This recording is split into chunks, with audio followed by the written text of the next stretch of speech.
안녕하십니까. 2022 부산국제건축디자인 워크숍에 오신 여러분들 환영합니다. 저는 워크숍의 운영위원장을 맡고 있는 동아대학교 건축학과의 차윤석입니다. Hello, welcome to the 2022 Busan International Architectural Design Workshop. I am Cha Yoon-seok from the Department of Architecture at Dongha University, and I am the chairperson of this workshop. 우선 오늘 참석해 주신 여러분들께 다시 한번 감사의 말씀드립니다. 부산국제건축디자인 워크숍은 부산광역시 부산건축제조직위원회 한국건축가협회 부산건축과의 공동주관으로 2003년부터 매년 9개국 이상의 세계 건축학도 그리고 건축 전문가들이 부산을 방문하여 약 일주일간 부산의 현안에 대한 건축적 대안을 제시하는 소통과 학습의 장이었습니다. First of all, I would like to thank everyone in attendance today. The Busan International Architectural Design Workshop is co-hosted by Busan Metropolitan City, Busan Architecture Organizing Committee, and Busan Architecture Association of Korea Architects Association. It is a place of communication and learning that presents architectural alternatives to current issues.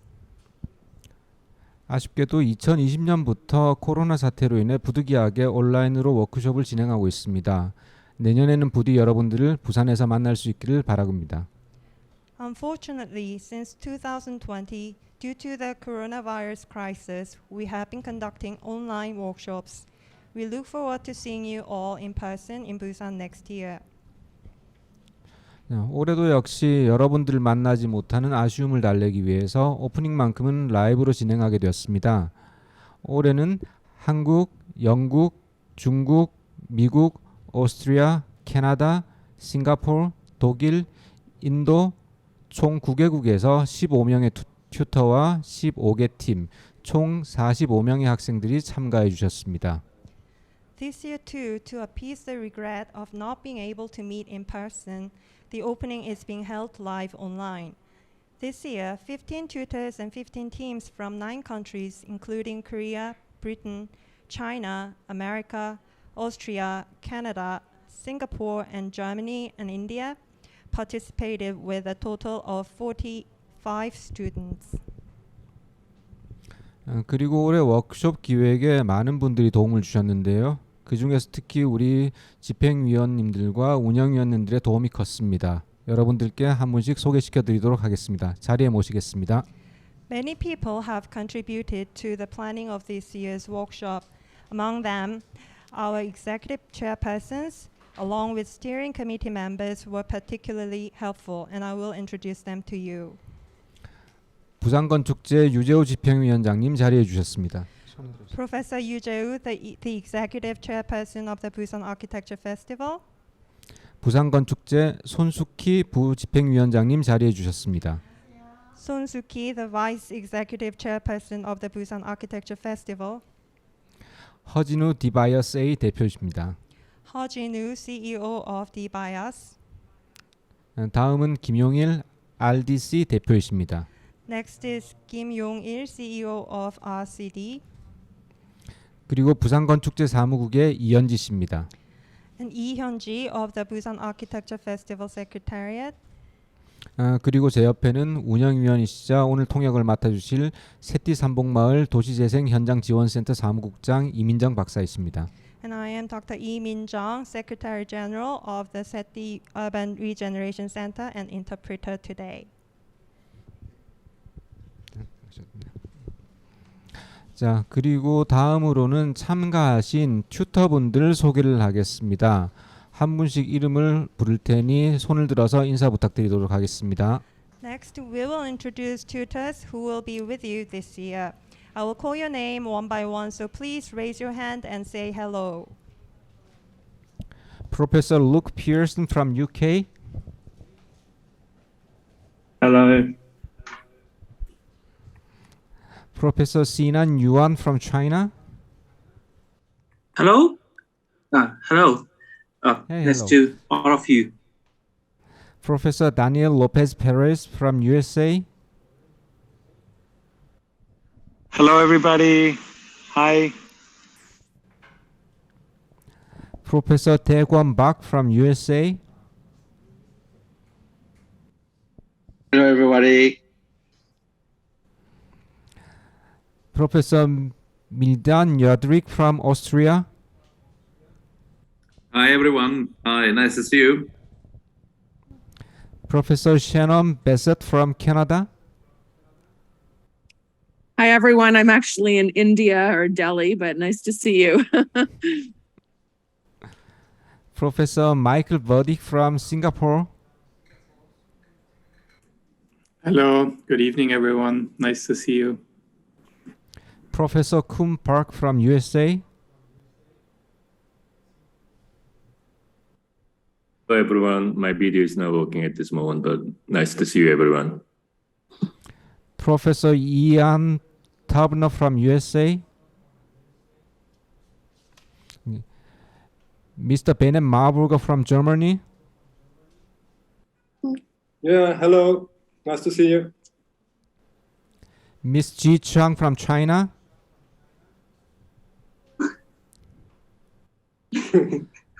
네, 모두 반갑습니다. 참석해 준 튜터분들께 다시 한번 감사의 말씀을 드리도록 하겠습니다.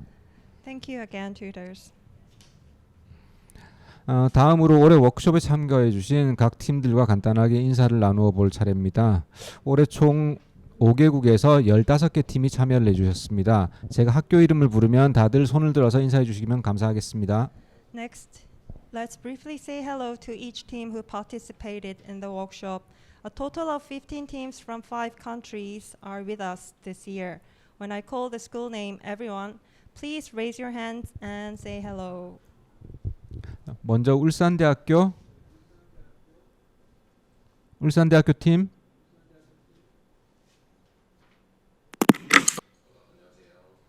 네, 안녕하세요.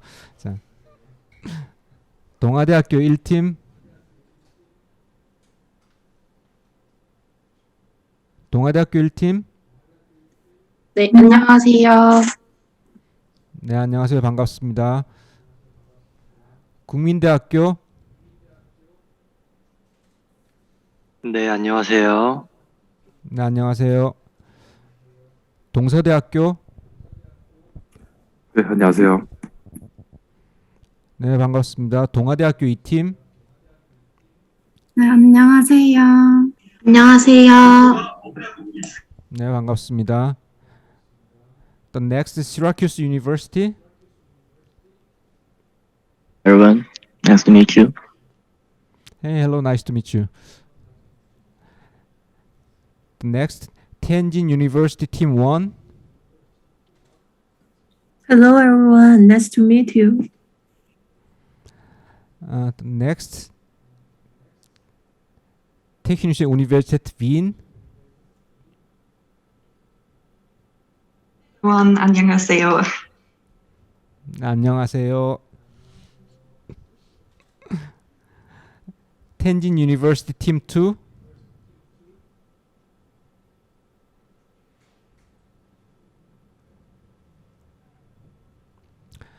동의대학교 1팀. 네, 반갑습니다. 동의대학교 1팀. 동의대학교 2팀. 반갑습니다. 경남대학교. 네, 안녕하십니까. 잘 부탁드리겠습니다. 다음은 홍익대학교.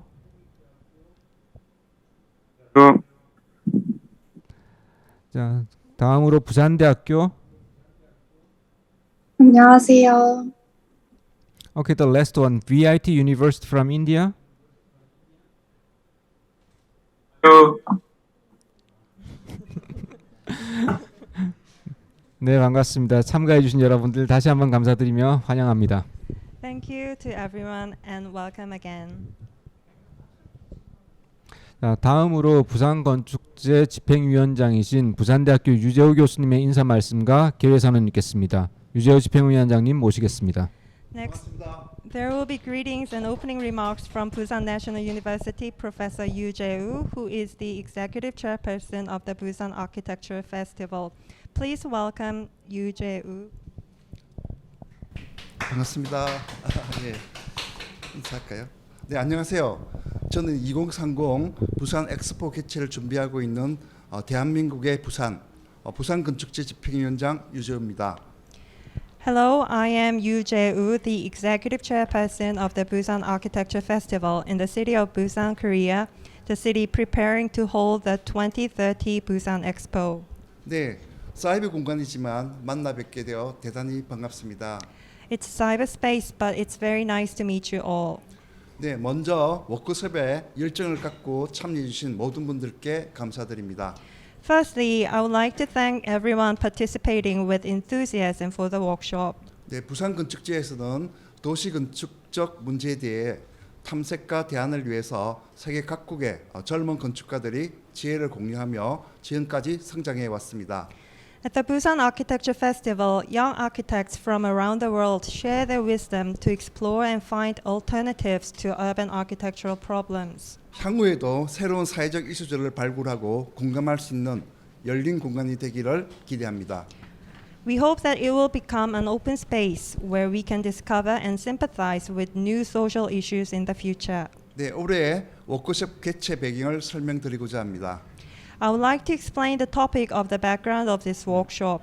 부산은 식민과 해방, 전쟁과 경제 발전에 이어 세계로 미래로 향해 가고 있습니다. Following colonization and liberation, war and economic development, Busan is moving toward the future. 부산 건축제는 한반도의 수도권 중심적 환경에서 벗어나 새로운 도시 건축적 가능성을 찾고자 합니다. And the Busan Architecture Festival seeks to discover new urban architectural possibilities in the central environment of the metropolitan area of the Korean peninsula. 이에 부산에서는 도심 부전역에서 동해 철길을 기존의 서쪽 철길과 연결해 불경 메가시티를 위한 광역 인프라를 만들고 있습니다. In Busan, the East Railroad is connected with the existing Western Railroad at Busan Station in the city center to create a wide area infrastructure for the megacity of Busan. 이 철길은 유라시아 관문 도시로 향하게 되며 우리의 미래까지 이어갈 것입니다. This railroad will continue into our future as the gateway city to Eurasia. 이러한 배경에서 현재 15개의 역사와 주변 공간들은 다른 환경과 특성을 갖는 각각의 작은 관문이며 또 메가시티 부산이라는 지역 문화권 내에서도 과거와 미래의 다양한 이미지들이 공존하고 있습니다. Against this background, the current 15 stations and surrounding spaces are each a gateway with different environments and characteristics, and various images of the past and the future coexist within the local culture of megacity Busan.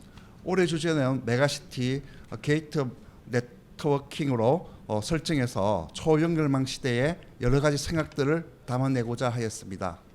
This year's theme was set as Megacity Gate Networking to capture a variety of thoughts in the era of hyper-connected networks. 본 워크숍을 통해서 과거로부터 온 지역들이 각각의 장소를 기억하고 미래의 가능성을 이어갈 수 있는 도시 건축적 지혜를 구하고자 합니다. Through this workshop, regions from the past will remember each place and seek architectural wisdom that can lead to future possibilities. 17일 동안의 열정으로 지역의 삶과 생활권의 미래가 변하게 될 것이라고 기대합니다. With 70 days of enthusiasm, we expect that the future of local life and living areas will change. 부산 건축제 국제 워크숍이 여러분들의 지혜로 빛나게 되고 우정은 더욱 깊어가게 되기를 기대합니다. 대단히 감사합니다.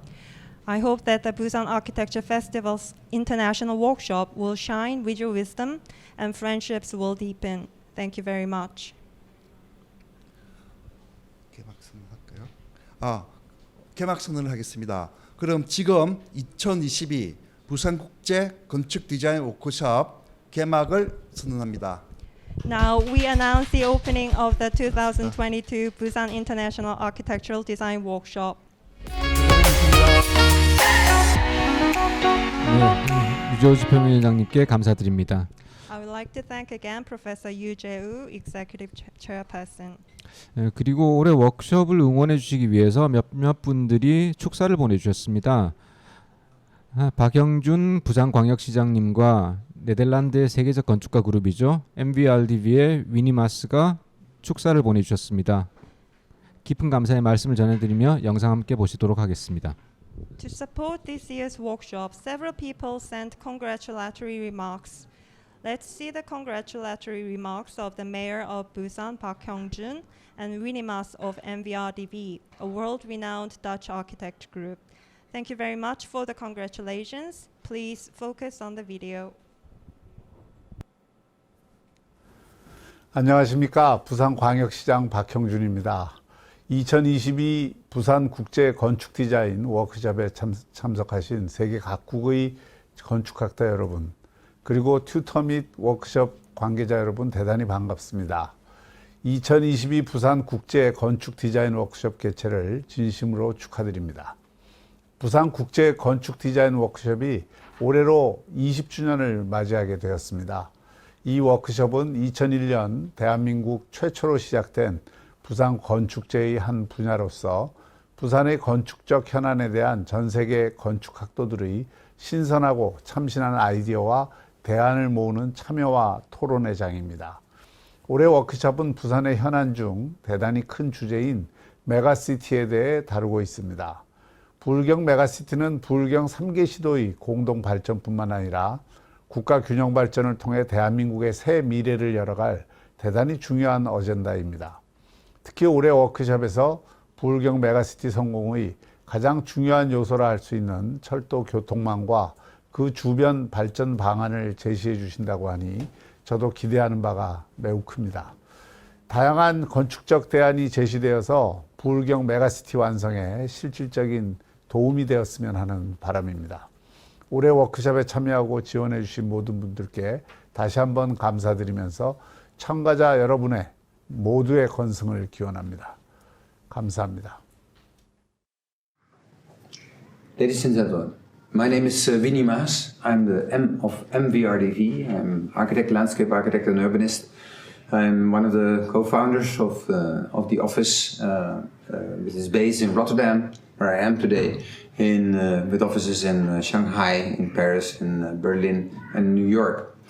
And with pleasure, I can look to your restart, I would say, after Corona, with the Busan International Architectural Design Workshop. A very important initiative to work with the city on elements in your city. It's a while ago that I've been in Busan, to be honest. I remember still with a lot of pleasure our collaboration on the cinema complex for your cinema festival. I still have this beautiful building in my mind, but also the moments that we were there on the beach and in the cinema complex and in the area to talk about it. I'm looking forward to your workshop, and a workshop which is about developing and densification. You call it mega city on one of your sites, and to make a kind of place where it becomes a gate of networking within this mega city plan. This helps indeed to stress the development of Busan and to find a way to attract people, to attract companies, to attract, institutions to be there, and to also to make an economy that is, very diversified. I think that's a very important part. We want to do that, I think, also in a collaborative way, which I think is very important, to talk with many people about it, what should be the best to do that, and to both in the city as outside of it, to get in that way the perfect mix that would it's clear that needs connections, connections to the outer world, connects to the neighborhoods, connections to the sea, to the mountains, connections also to the further destinations, and that leads to a streetscape, which is like a beautiful and human base, that leads to public access, which is highly needed in different means to create that density and to avoid, the classical ways of dealing with transport. So I understand that that is the moment of emphasizing that in the nearby, guidelines that you would like to provide for that city, and it is this will lead then to probably to a way of dealing with it which I don't know yet. It can be. Is it elevated? Is it underground? Is it mixed types of transports? And I'm looking forward to that to the workshop on that matter. I would like to stress that the Architecture Festival that organizes this workshop is one of the oldest architectural festivals in Korea, 22-year history. There are more cities that do it as an instrument to developing very good collaboration, the innovation that's needed for cities. But again, you have a very specific position in that way. And I think also the other cultural amenities, I mean, I sometimes hope and dream that also this architecture festival will be linked in the future also to the film festival somehow stronger, so that it can show to a wider audience even its meaning and its importance. With all that, I hope that a little bit these thoughts already give you the support for the activities of the BAF and the design, workshop development, and that it strengthens its initiatives. And I wish with that that it will lead to a fantastic success. I do hope to join. I do hope to be present. I do hope that, after these 2 years of being separated somehow from each other, that we can find a way to do this in a real manner. Thank you very much. Until very soon. 네, 축사를 보내주신 부산광역시장님과 MVRDB에 다시 한번 감사의 말씀을 드립니다. I would like to thank again Park Hyung-jun, the mayor of Busan Metropolitan City, and Winnie Mas of MVRDB once again for sending congratulatory remarks. 네, 이제 올해 워크숍의 일정과 주제에 대해 말씀드리도록 하겠습니다. 올해 워크숍 타이틀은 메가시티 게이트 네트워킹입니다. From now on, I will briefly tell you about the schedule and theme of this year's workshop. This year's workshop is titled Megacity Gate Networking. 현재 부산의 도시건축 분야의 현안 중 가장 큰 어젠다죠. This is the biggest agenda among the current issues in Busan's urban architecture field. 잠시 후 강의에서도 소개되겠지만 오늘날 대한민국은 서울과 수도권의 집중 현상이 점점 심각해지고 있습니다. As will be discussed in the lecture later today, population density of Seoul and other metropolitan areas in Korea is becoming more and more serious. 조금 농담 삼아서 말씀드리자면 대한민국이 망해도 서울은 망하지 않는다라는 얘기가 있을 정도죠. As a joke, there is a saying that even if Korea collapses, Seoul will not. 어디나 마찬가지겠지만 도시나 건축 분야의 그 계획에서 가장 큰 상위 목표는 국토의 균형 발전입니다. As it is everywhere, the highest goal in urban and architectural planning here is the balanced development of the land. 또한 우리가 가용할 수 있는 자원은 그것이 인적 자원이든 물적 자원이든 자연 자원이든 사용에 있어 제약이 있다는 사실은 누구나 알고 있습니다. And as everyone knows, the resources available to us, whether human, physical, or natural, have limitations in their use. 다시 말해서 서울과 수도권 지역이 집중이 심화된다는 사실은 나머지 지방에서는 인구와 자원의 유출이 어떤 식으로 발생하고 있다는 반증입니다. In other words, the fact that the population density in Seoul and the metropolitan area is intensifying is proof that there is an outflow of population and resources in the rest of the provinces in some way. 서울과 수도권이 비대해질수록 부산, 울산 그리고 경남권과 그 이외의 지역은 심각한 인구 유출과 자원 유출이 발생하고 있습니다. As Seoul and the metropolitan area expand, Busan, Ulsan, and Gyeongsang-namdo and other regions are experiencing serious population outflows and outflows of resources. 여러 가지 대안이 있겠지만 어떤 메가시티가 정도의 큰 덩어리의 무언가를 구성해서 국토의 거점을 두 군데로 분산시키는 것도 분명 좋은 대안이 될 수 있을 것으로 믿고 있습니다. So what are the alternatives to solve the problems? Although there are many alternatives, one method of forming a megacity against the metropolitan area is emerging as a key idea. 이 부분과 관련해서 지금부터 간단하게 강의를 진행하도록 하겠습니다. This being said, I will give a short lecture on this topic. 여러분들이 잘 들어주신다면 여러분들이 워크숍 과제를 해결하는데 큰 도움이 될 것으로 믿고 있습니다. Hopefully, this will be helpful for you to come up with ideas and solutions.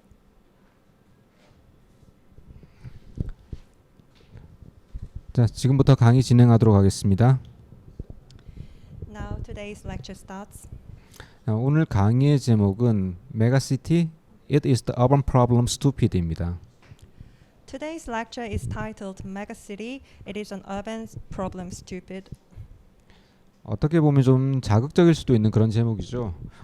혹시 들어보셨는지 모르겠지만 1992년 미국 대통령 선거에서 민주당의 빌 클린턴 진영에서 내걸었던 선거운동 문구가 It's the economy stupid였습니다. 당시 미국이 가지고 있던 문제를 아주 간단하게 한 문장으로 압축을 했던 재밌는 문구였죠.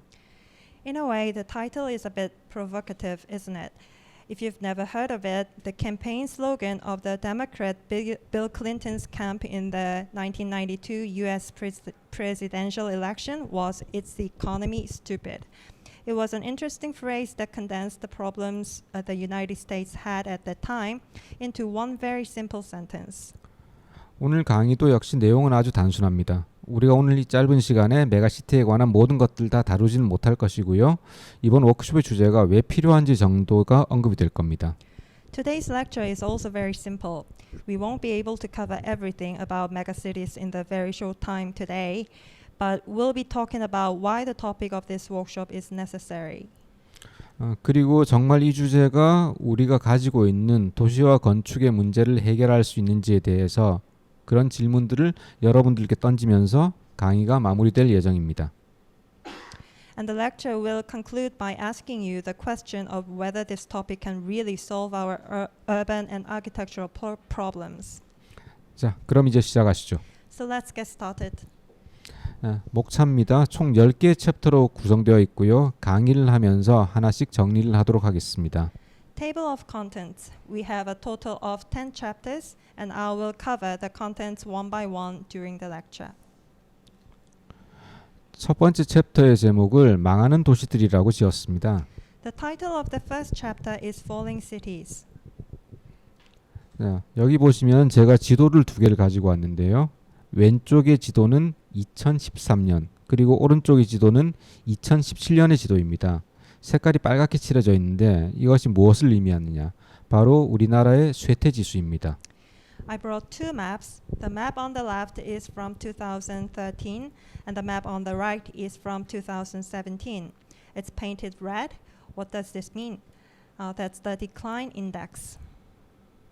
약간의 차이는 있지만 우리나라의 경우 서울과 수도권 부분을 제외하고는 전체적으로 쇠퇴지수가 높다는 걸 알 수가 있습니다. Although there is a slight difference, it can be seen that the overall decline index is high in Korea, except for Seoul and the surrounding metropolitan area. 그럼 앞에 살펴봤던 이 쇠퇴지수의 기준이 어떻게 되느냐? 총 3개의 지수로 분류됩니다. 인구, 사업체수, 그리고 노후 건축물의 비율입니다. 이렇게 3가지로 구성이 되어 있습니다. So what's the standard for the decline index we looked at earlier? It is classified into 3 indices: the number of people, the number of businesses, and the ratio of old buildings.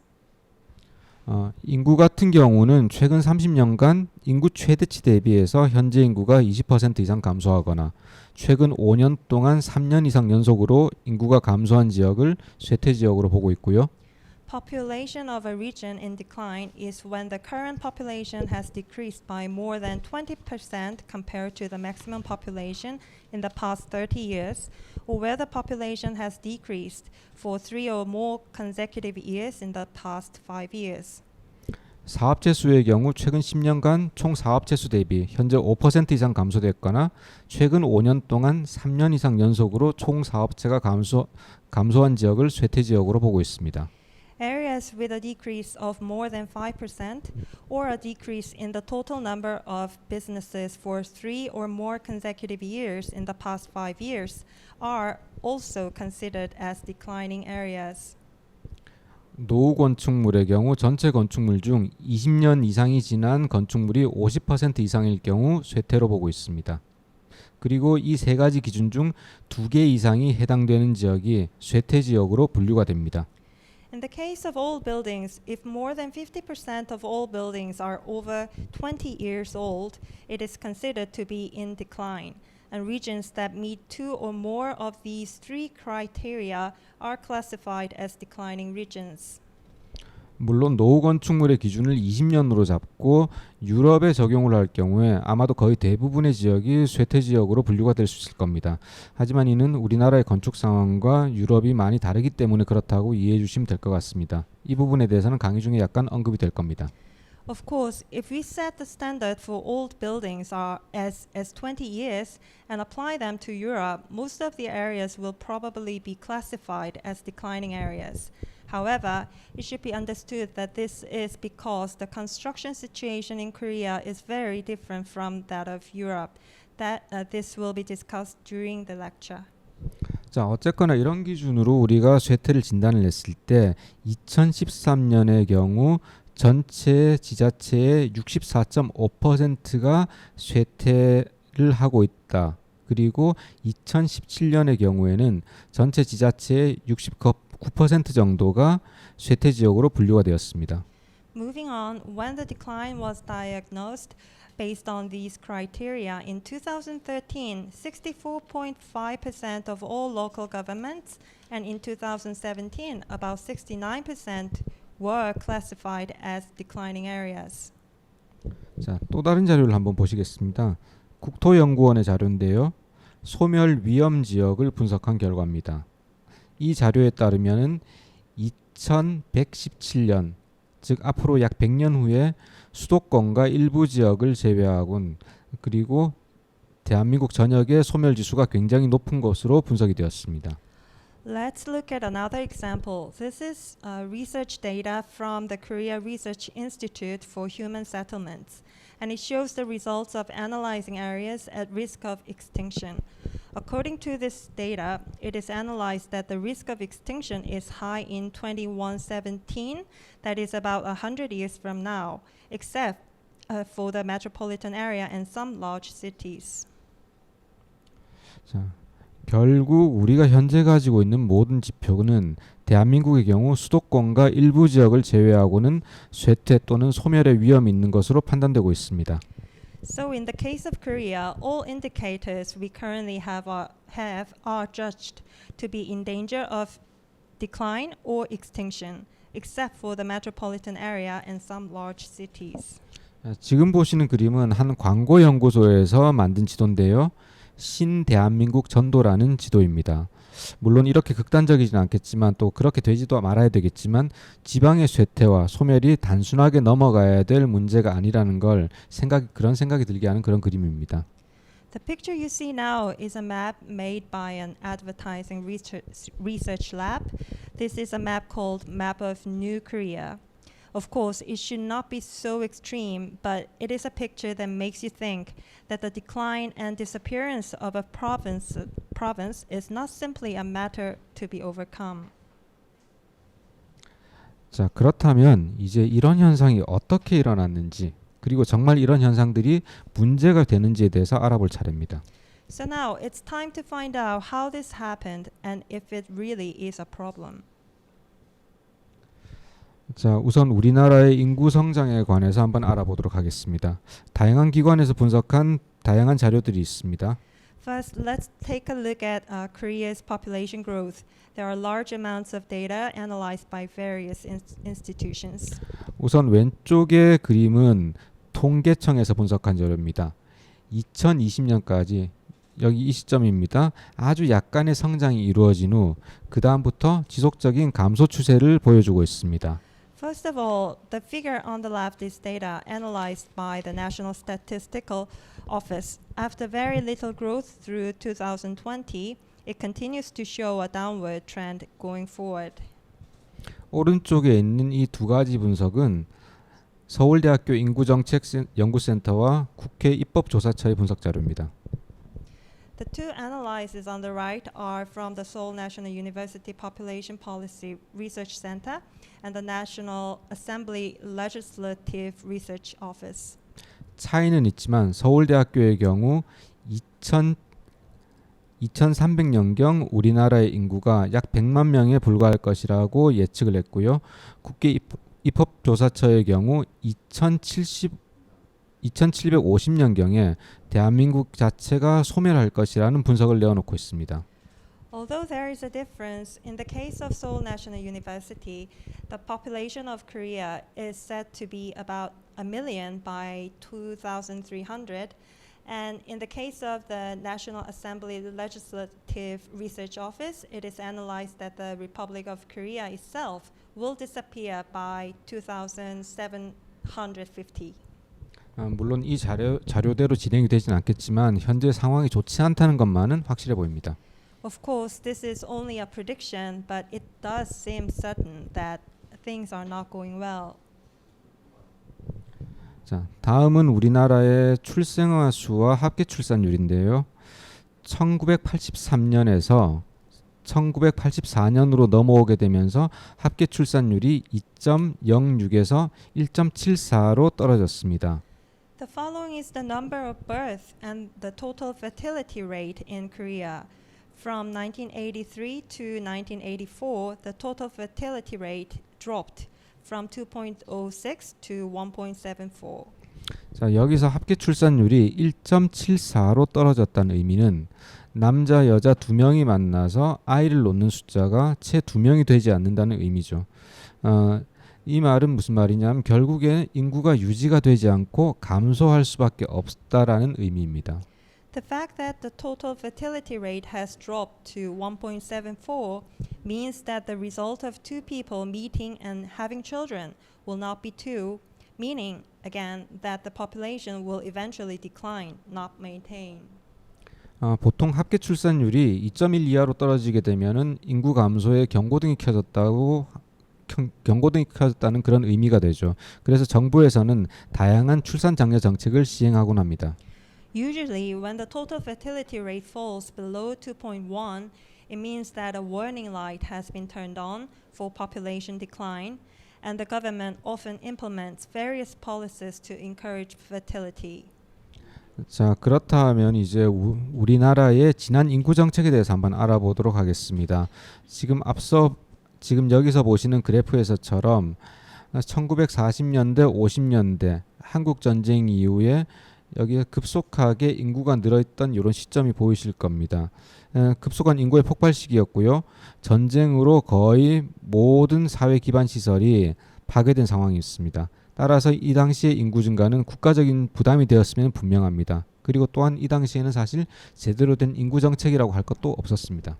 Then let's take a look at the past population policy of Korea.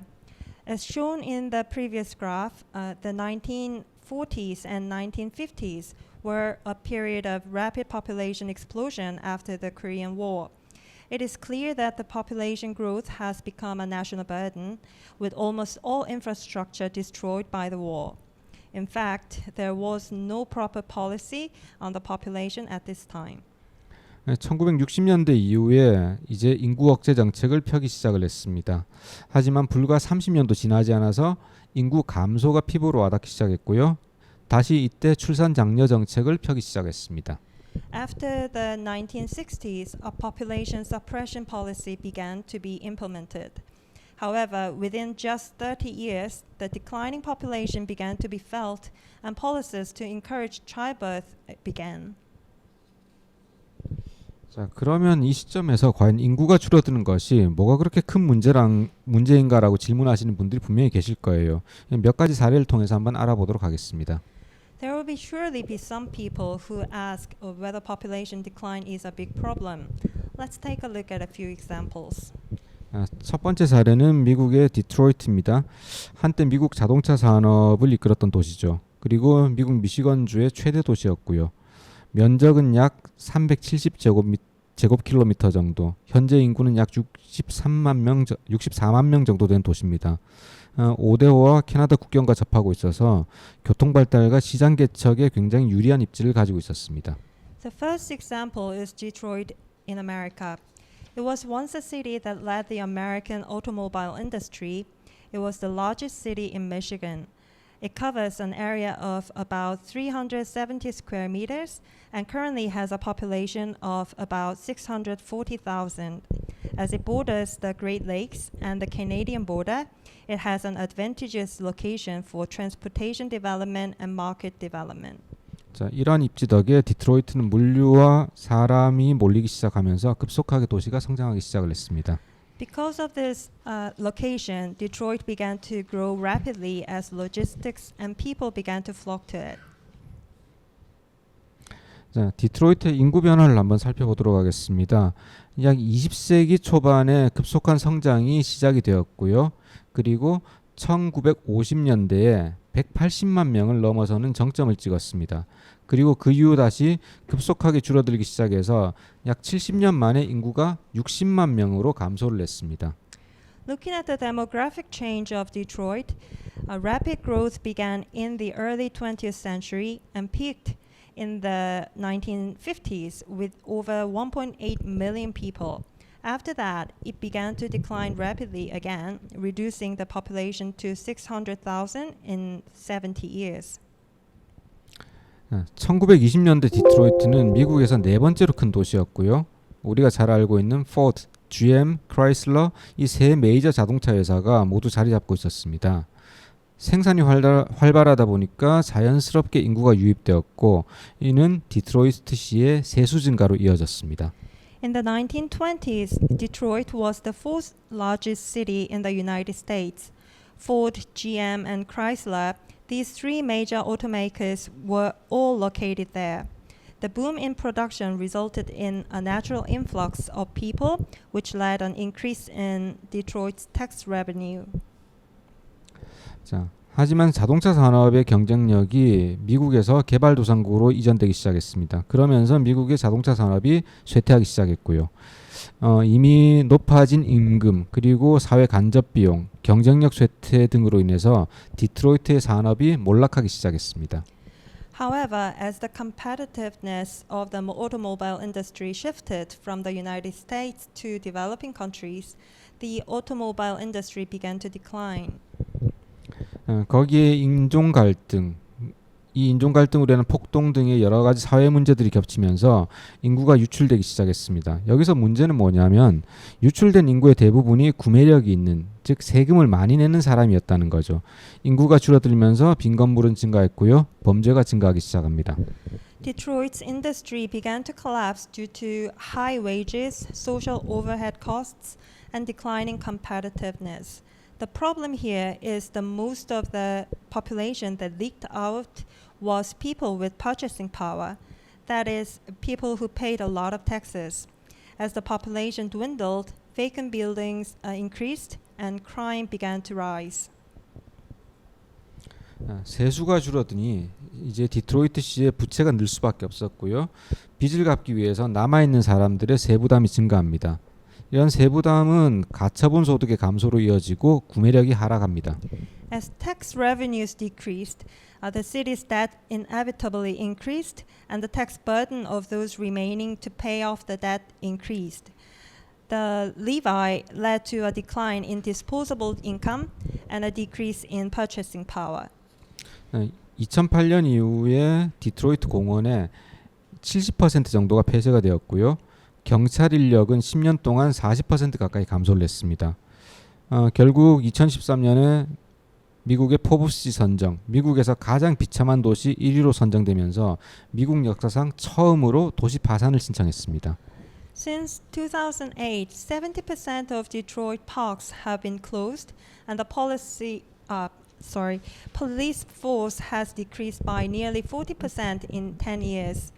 In the end, in 2013, Forbes magazine ranked it as the most miserable city in America, and for the first time in the U.S. history, it filed for urban bankruptcy. 자, 다음도 사례이기 때문에 이 사례 같은 경우에는 바로 넘어가도록 하겠습니다. Now we're skipping a few pages.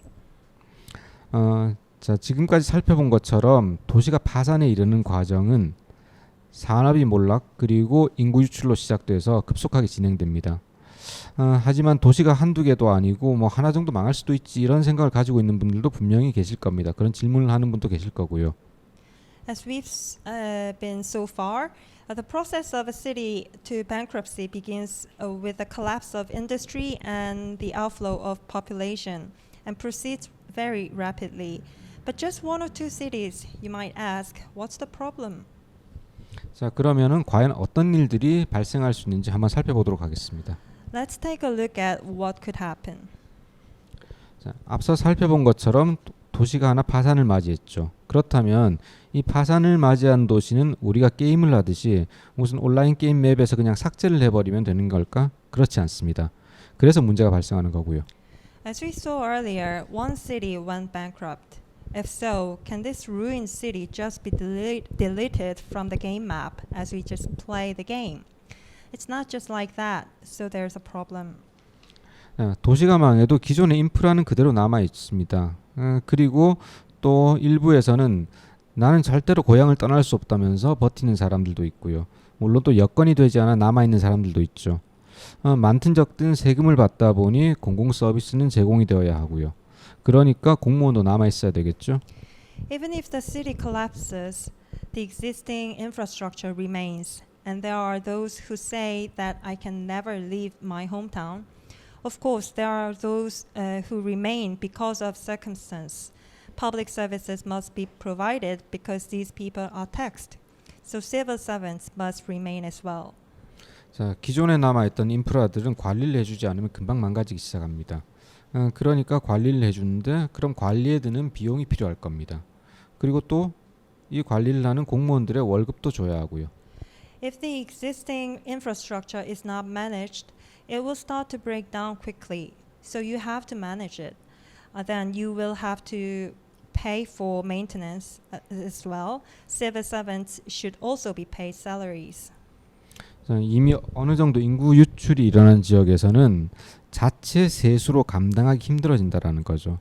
다시 말해서 공적 자금이 투입되어야 된다는 소리고요. 이게 말이 좋아서 공적 자금이지 전부 다른 사람들이 지불하는 세금입니다. In an area where the population has already experienced some outflow, it will be very difficult to cover with its own tax revenue. In other words, public money has to be put in. Yeah, public money and all taxes paid by other people. 자, 그렇다면 떠난 사람들은 어떻게 될까요? 여유가 된다면 자기들이 살아갈 지역을 선택을 해서 당연히 살아갈 수 있겠습니다. 하지만 대부분은 그렇지 못합니다.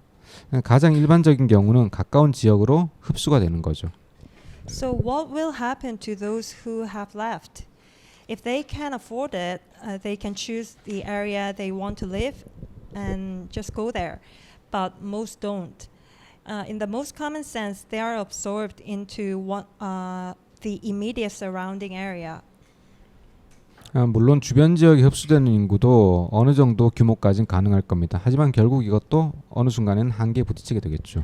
Of course, it is possible this can help to some extent with the population being absorbed from the surrounding area, but this too will eventually hit its limits. 자, 이렇게 한계에 부딪히게 되면 연쇄 반응으로 인해서 도시 문제가 발생합니다. 그리고 이 문제는 주변 도시로 다시 퍼져나가게 되어 있고요. 그래서 도시 간의 악순환이 발생하고 지역 간의 악순환이 발생하게 됩니다.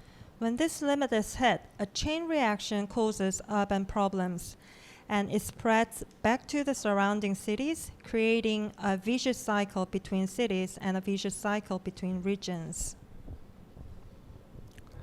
자, 문제는 이제 이런 현상들이 지방의 작은 도시에서 일어나고 있다는 겁니다.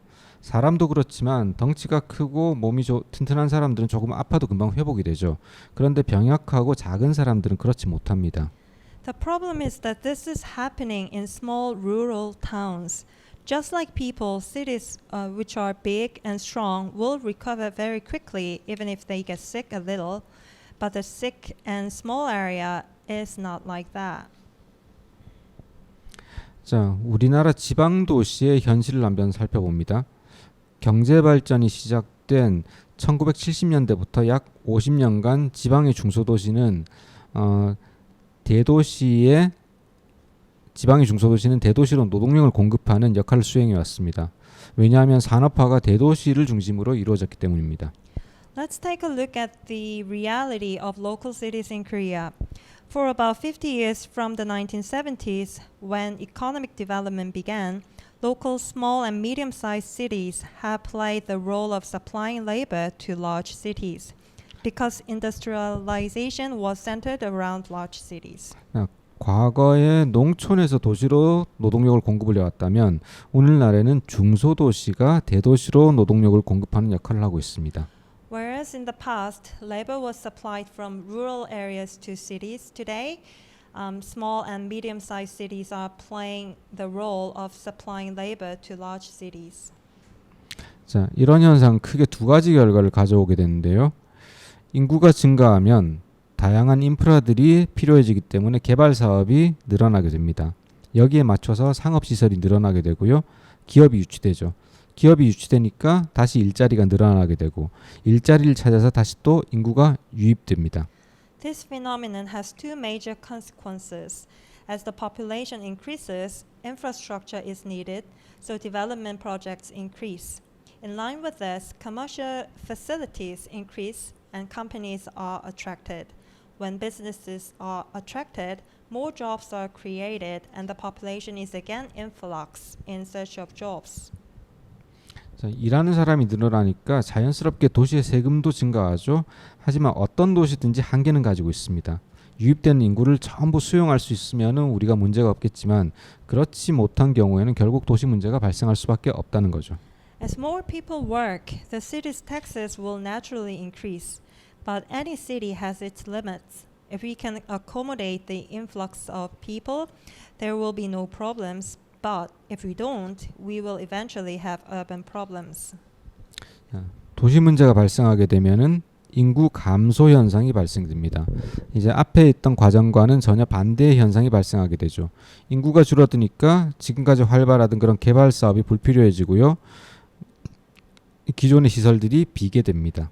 When urban problems arise, the phenomenon of population decline occurs. The opposite happens to the previous process. As the population decreases, development projects that have been active until now become unnecessary and existing facilities become vacant. 따라서 이런 유유시설들이 증가를 하게 되고요. 인구가 줄어드니까 산업과 기업이 줄어듭니다. 일자리가 감소하고 다시 인구가 감소하는 악순환의 고리에 들어서게 됩니다. Therefore, idle facilities increase, and as the population decreases, industries and enterprises decrease. Jobs are lost, and the population is declining again, entering a vicious cycle. 물론 이런 과정이 꼭 이대로만 일어나는 건 아니고 순서가 뒤바뀔 수도 있습니다. 하지만 일반적인 과정은 금방 살펴본 바와 같다고 이해를 하시면 되겠습니다. 그리고 이런 현상이 작은 도시에서 발생하게 되는 경우 쇠퇴가 급속하게 일어나는 것이죠. 발전과 쇠퇴가 급속하게 일어나게 됩니다. Of course, the process so far has not always happened this way, and the order may be reversed. However, you can understand that the general process is the same as the one we just looked at. And when this happens in a small city, development and decline occur very rapidly. 아무리 시간이 많이 걸릴 것 같아서 잠깐 크게 중요하지 않은 내용들은 조금 넘어가도록 하겠습니다. So we are running out of time, so we're skipping a few pages. 자, 어쨌든지 간에 여러 문제들 이외에도 현재 국내의 상황을 살펴보면은 더 심각한 그런 문제를 일으킬 요인들이 많이 있는 것으로 생각됩니다. So in any case, the general opinion of this business community on the current situation, there are lots of problems.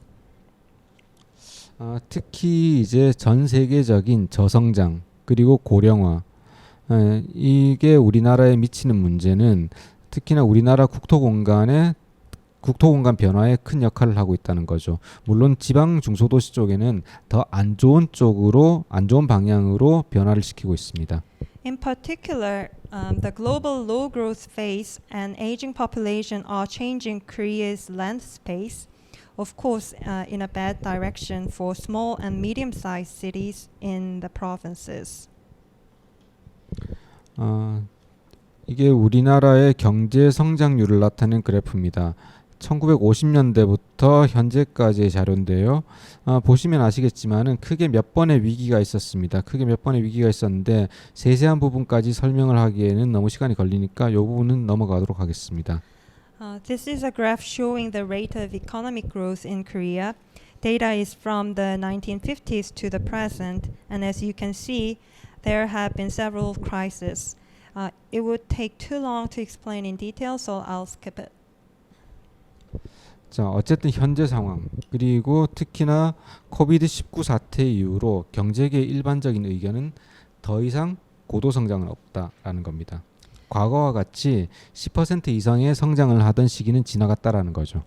So in any case, generally the COVID-19 crisis, the general opinion of the business community is that there is no more high growth. Gone are the days of 10% or more growth as in the past. 전체적으로 보면 대한민국의 경우 한국 전쟁 이후 불과 30년도 되지 않았던 호황기가 이제 다 지나가 버린 겁니다.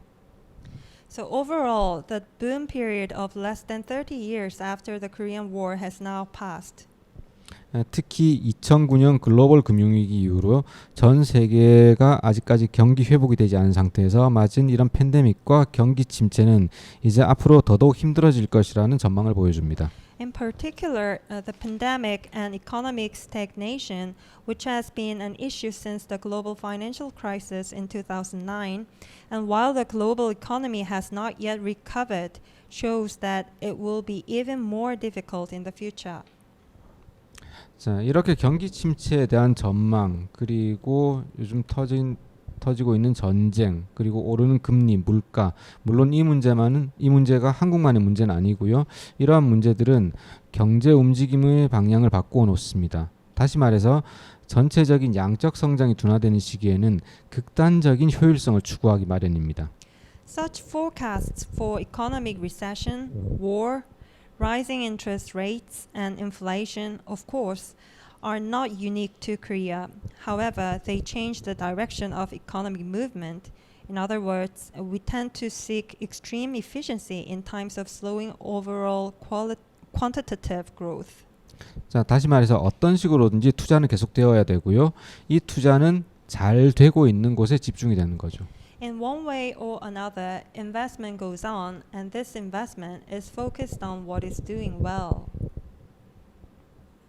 자, 다시 말해서 투자를 했을 때 확실한 이익을 볼 수 있는 곳에 투자가 집중된다는 소리입니다. 이런 식의 투자는 당연히 대도시를 중심으로 이루어지고요. 중소도시에는 불리하게 작용하기 마련입니다.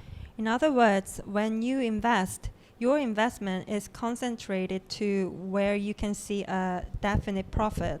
Of course, this type of investment is made mainly in large cities, and it is bound to work at a disadvantage for small and medium-sized cities.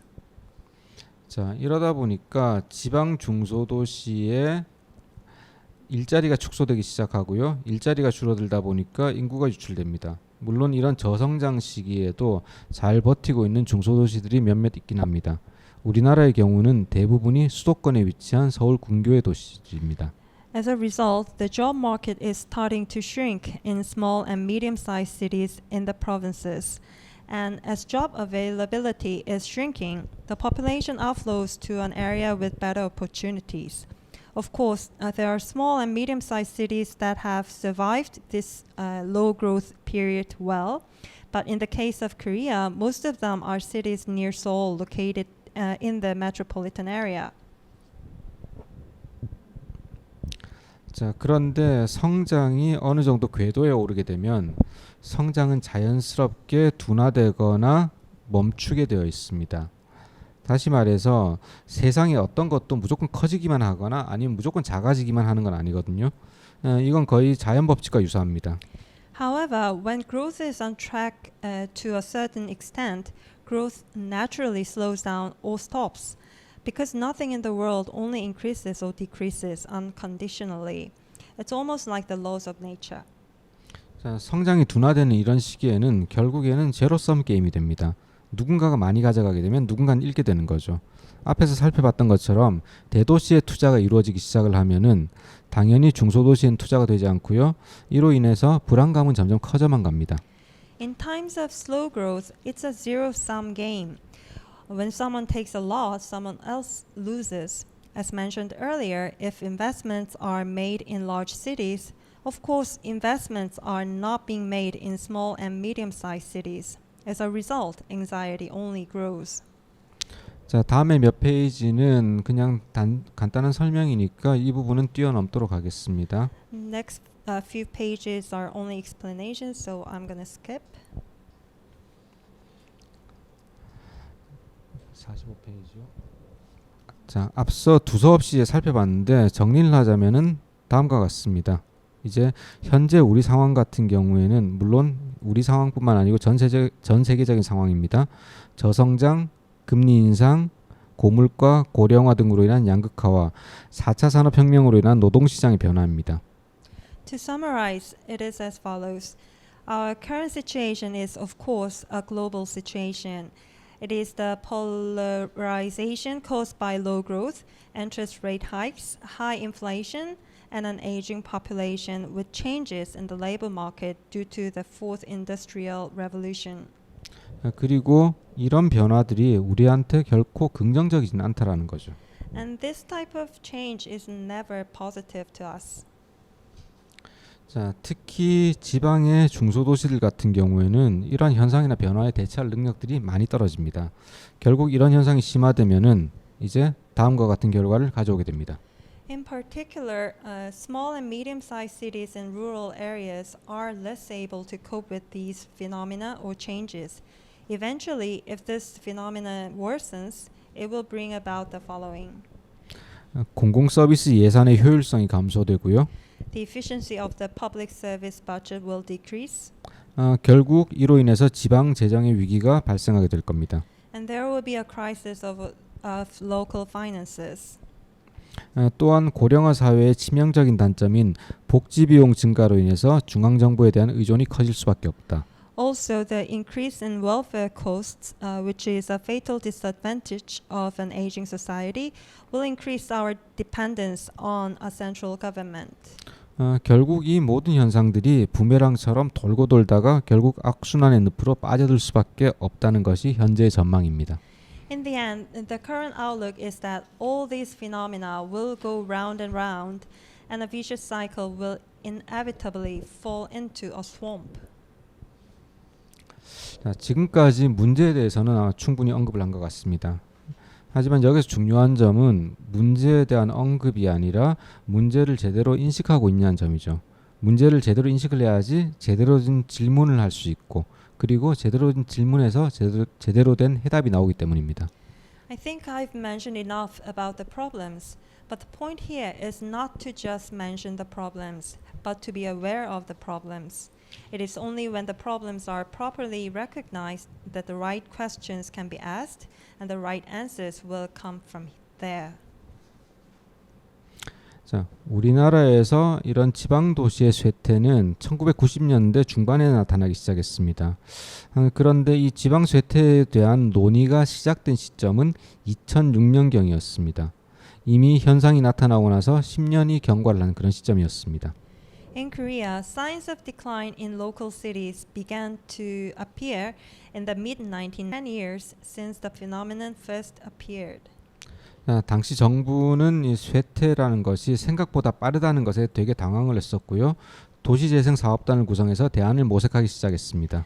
At that time, in 2006, the government was bewildered that the decline was faster than expected and formed the Urban Regeneration Project Group and began to search for alternatives. 아마도 여기서 첫 단추를 좀 잘못 끼운 것 같습니다. 앞서 살펴봤듯이 쇠퇴란 것에는 대단히 여러 가지 징후들과 요인들이 있습니다. 우리나라에서 처음 쇠퇴란 단어를 단순히 물리적인 쇠퇴로 정의를 해버렸죠. 물리적인 쇠퇴라고 하니까 해답은 간단할 수밖에 없었을 겁니다. It looks like you put the first button in wrong here. As we have seen, there are many signs and factors behind the decline. In Korea, for the first time, the word decline was simply defined as physical decline. When it came to physical decline, the answer had to be simple. 자, 건물을 깨끗하게 정비를 하면 그게 재생이라는 해답에 이를 수밖에 없었을 겁니다. So if you clean the building, you would have no choice but to come to the answer that it is regeneration.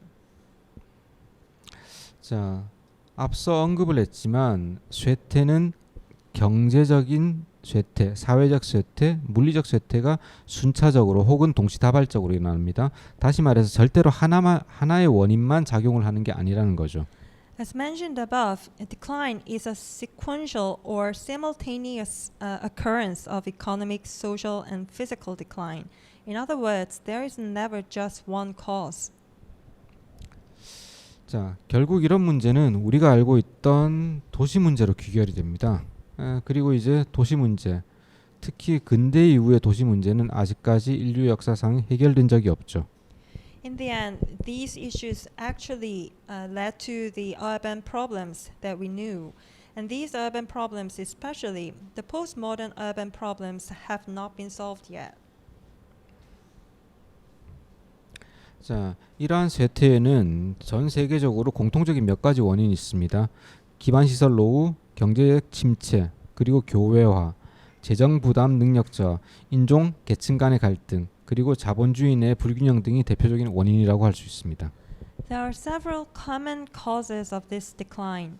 The main causes are aging infrastructure, economic stagnation, suburbanization, reduced ability to bear financial burdens, conflicts between races and classes, and imbalances within capitalism. 자, 여기에 우리나라의 경우에는 도시 형성 초기의 부실 개발이나 환경의 차이, 그리고 교통망의 급속한 발달들이 이것들이 원인으로 추가로 지목되기도 합니다. In the case of Korea, the causes of poor development in the early stages of urban formation, environmental differences, and rapid development of transportation networks are also to be noted. 물론 이러한 원인을 분석하고 찾아내는 것이 학자나 분석가의 그런 주관이 개입되기도 하지만 전체적인 큰 틀은 다음과 같습니다. 정치, 경제, 사회, 물리적 문제들이 모두 포함된 복합적 문제들이 원인이 되어서 도시 문제가 발생을 한다라는 거죠. Clearly, the subjectivity of scholars or analysts is involved in analyzing and finding these causes, but the overall framework is as follows. It is that urban problems are caused by complex problems that include political, economic, social, and physical problems.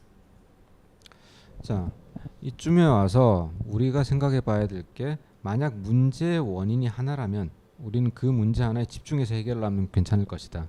그런데 문제가 복합적이라면 어떻게 해결을 해야 될까? 물론 복합적인 원인의 문제도 성격에 따라서는 하나의 해법으로 해결이 가능한 경우도 있겠지만 도시 문제 정도의 규모가 되면 한 번에 해결한다는 것은 사실상 불가능합니다. If there was only one cause of the problem, it would be better to focus on that one problem and solve it. But if the problem is complex, how do we solve that? Of course, there are cases where a problem with multiple causes can be solved with a single solution, depending on the nature of the problem. But it is virtually impossible to solve everything at once when the scale is the size of urban problem. 그렇다면 우리가 할 수 있는 일은 여러 가지 원인들 중에서 어떤 것을 먼저 해결해야 할지 우선순위를 정하는 것이다. So what we can do is prioritize which of the many causes we need to address. 자, 앞서 도시 쇠퇴 문제 중에서 가장 심각한 문제는 바로 사람들이 떠나가는 것이라고 했습니다. 그러면 사람들이 도대체 왜 떠나갈까? 여러 가지 원인이 있겠지만 결국 도시에서 먹고 사는 문제가 해결되지 않기 때문입니다. I mentioned earlier that the most serious problem is that people are leaving. Why do people leave? There may be many problems and reasons, but in the end, the problem of living in the city is what we have to address. 일반적으로 사람들은 자신의 주머니에 좀 충분한 돈이 있다면 어디든지 살아갈 수 있습니다. 하지만 그렇지 못한 경우에는 먹고 살 거리를 찾아서 다른 곳으로 떠나가게 됩니다. 아무리 내가 사는 곳에 대한 애착이 크다고 하더라도 결국 애착만으로는 살아갈 수 없는 게 사람입니다. In general, people can live anywhere as long as they have enough money in their pockets. But if they don't, they will go somewhere else in search of something to eat and buy. This is because no matter how much attachment you have to where you live, you cannot live by attachment alone. 자, 이는 다시 말해서 경제적 문제가 사람들을 떠나가게 만들고 사람들이 떠나가니까 인구가 감소하는 사회적인 문제가 발생을 하고요. 사람들이 떠나가니까 건물도 비게 되고 건물이나 인프라가 사용되지 않으니까 물리적 문제가 발생한다는 거죠. 중요한 건 이런 문제들의 원인이 금방 말씀드린 것처럼 순서대로 발생을 한다는 거고요. 해결해야 될 문제들의 순서를 정하는 게 엄청난 과학적 이론이나 분석이 필요한 일은 아니라는 겁니다. 이건 바로 상식 문제입니다. In other words, economic problems cause people to leave. People move out, which causes a social problem of population decline. When people leave, buildings become vacant, and when buildings or infrastructure are not used, there are physical problems. The important point here is that the causes of these problems occur in a sequence, as I just mentioned, and that sequencing the problems to be solved does not require a great deal of scientific theory or analysis. It's a matter of common sense. 자, 다음 페이지 뛰어넘도록 하겠습니다. 자, 그렇다면은 뭔가 뾰족한 해결책이 있느냐? 이론적으로는 있습니다. 앞서 언급한 문제들을 하나씩 순서대로 해결을 해나가면 됩니다. 일단 이론적으로 말입니다. 그런데 현실이라는 게 그렇게 만만치는 않다. So the theory, there is some nifty solution. There is. All you have to do is just to solve the above mentioned problems one by one in order. But the reality is not so easy. 일단 경제적 문제를 해결하면 되느냐? 네, 맞습니다. 그런데 오늘날 경제 문제가 한 도시나 한 지역만의 문제가 아니라는 거죠. 조금만 깊게 살펴보면은 이런 문제들은 전 세계적으로 연결이 되어 있습니다. Can we just solve the economic problem first? Yes, we might. However, today's economic problems are not limited to one city or region. So if you look at a little bit deeper, these problems are connected all over the world. 내가 아무리 좋은 기술을 가지고 있더라도 그 기술을 팔 수 있는 시장이 형성되지 않는다라면 결국 이걸 통해서 경제적인 이익을 만들어낼 수 있는 방법이 없다라는 거죠. No matter how good your technology is, if there is no market to sell that technology, there is no way you can make an economic profit through this. 물론 이런 문제들을 제대로 다루기 위해서는 어떤 세계적인 권력 관계 그리고 신자유주의 같은 이런 복잡한 문제들을 좀 다루어야 되지만 오늘의 주제와는 너무 벗어나는 것 같습니다. 우리가 알아야 될 것은 단지 하나의 문제를 제대로 해결하는 것도 굉장히 힘들다라는 겁니다. Of course, to deal with these issues properly, we have to deal with complex issues such as global power relations and neoliberalism, but this is getting too far from today's topic. So what we need to know is that it's very difficult to get just one problem right. 자, 하지만 이게 아무리 어렵다고 해서 우리가 문제 해결 자체에 대한 노력을 포기할 수는 없는 일이죠. 그래서 오늘날 전 세계적으로 이런 쇠퇴 지역을 살리기 위한 거시적인 계획들이 세워지고 있습니다. 미국의 아메리카 2050 같은 것이 이제 대표적인 메가시티나 메가 리전의 예가 될 수 있을 겁니다. However, no matter how difficult it is, we cannot give up on our efforts to solve the problems. So macro plans are being made to revive these declining areas around the world today. America's America 2050 could be an example of a typical megacity and megaregion. 자, 그뿐만 아니고요. 프랑스의 Territories 2050 그리고 영국의 City Regions in UK 같은 이런 계획들이 있죠. 그리고 뭐 독일이나 일본, 중국 등에서도 유사한 계획들을 세우고 실행하고 있습니다. Besides that, there are plans like Territories 2040 in France and City Regions UK in the UK. In addition, similar plans are being made and implemented in Germany, Japan, and China. 여기서 중요한 점은 이런 계획들이 단지 도시나 지역들의 그런 크기만을 키우는 계획이 아니라는 거죠. 특히 쇠퇴와 관련된 지역들을 다룰 때는 굉장히 조심스러운 접근이 필요합니다. The important point here is that these plans are not just plans to increase the size of cities and regions. A cautious approach is required, especially when dealing with areas associated with decline. 자, 이런 메가시티나 메가리전 계획 같은 경우에는 쇠퇴 도시나 지역들은 혼자서 문제를 해결하기 힘들다라는 인식에서 출발합니다. 사람으로 비유하자면 너무 많이 아파서 혼자 일어서기도 힘든 사람을 주사나 약 몇 번 주고 다 나았다고 할 수 없다라는 거죠. Megacity or mega-region plans start with the recognition that declining cities or regions cannot solve problems alone.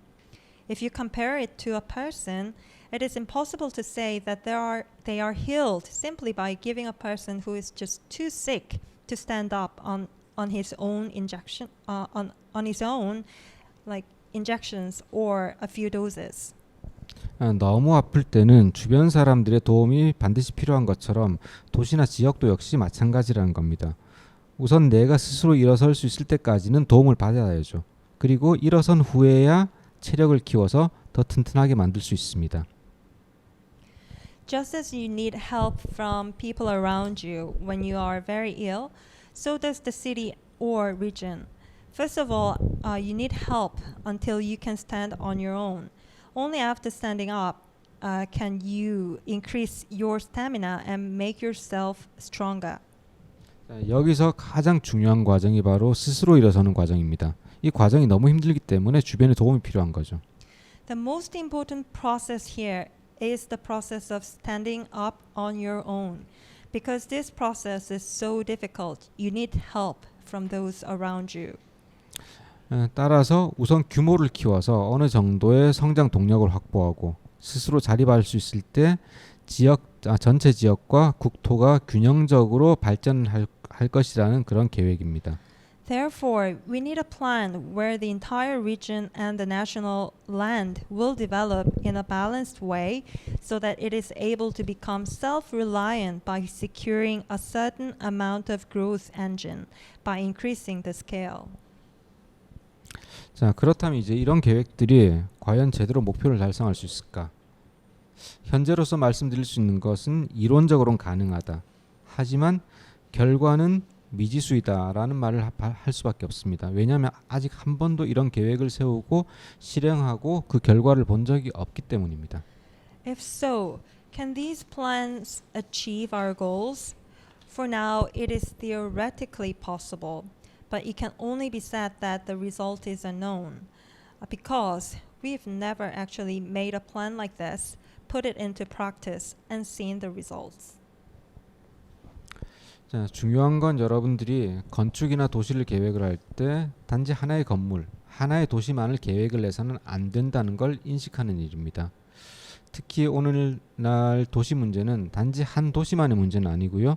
지역의 문제는 그 지역만의 문제가 아니라는 점을 아셔야 됩니다. The important thing is to recognize that when you plan architecture or a city, you shouldn't just plan one building, one city. In particular, it is important to know that today's urban problems are not just a single city's problem, and a regional problem is not just a regional problem. 그리고 복합적인 원인들이 있고 문제 해결에서 우리가 어디에 초점을 맞추느냐에 따라서 굉장히 다양한 해법이 나올 수 있다는 걸 아셔야 됩니다. 그리고 어디에 초점을 맞추든지 정치, 경제, 사회, 물리적 요인들 중 어느 하나도 소홀히 다루어서는 안 된다는 것을 아셔야 됩니다. And you should be aware that there are multiple causes, and depending on where you focus on solving the problem, you can come up with different solutions. And wherever you focus, you should know that none of the political, economic, social, or physical factors should be neglected. 자, 짧은 시간에 너무 많은 내용을 다뤘는데요. 여러분들한테 이제 혼란만 드린 게 아닌가 하는 걱정이 듭니다. 이 강의의 목적은 단지 여러분들이 워크숍의 주제를 해결해 나가는 데만 도움을 드리자고 하는 것이 아닙니다. I'm worried that I'm only confusing you with too much content in a very short time. The purpose of this lecture is not just to help you work through the topics of the workshop. 더 큰 시각으로 문제를 파악하고요. 해결책을 제시하기 위해서 보다 근본적인 접근이 필요하다는 데 대해서 알려드리고자 합니다. To understand the problem from a larger perspective and to inform you about the more fundamental problems in order to provide a solution. 단지 하나의 건물이나 어떤 지역 이런 것에 집중하지 말고 더 큰 범위와 전략, 대안에 대해서 생각해 주시기 바랍니다. So please don't just focus on one building or area. Think about a larger scope, strategy, and other alternatives. 여러분들의 건승을 빌며 오늘 강의만 마치도록 하겠습니다. 감사합니다. Wishing you all the best. We will end today. Thank you. 자, 지금까지 주제에 대한 간략한 강의였고요. 이제 슬슬 우리 오프닝 세리머니의 클로징에 들어가려고 합니다. 올해 부산 국제건축 디자인 워크숍은 메가시티라는 대주제 아래서 과거 부산철도의 중심축이었던 동해선의 역사 그리고 그 주변에 대한 발전 방향을 제시하려고 합니다. 참가자. Now we're closing the ceremony. Based on the background as explained so far, this year's Busan International Architectural Design Workshop will present the history of the Donghae Line, which was the central axis of the Busan Railway in the past, and the development direction of its surroundings under the main theme of megacity. 참가자 여러분들의 다양하고 신선한 아이디어를 기대합니다. 그리고 또 다들 워크숍 기간 동안 재미있게 작업하시고 좋은 성과가 있기를 기대합니다. We look forward to your diverse and fresh ideas. We hope everyone has fun working during the workshop, and we hope for interesting results.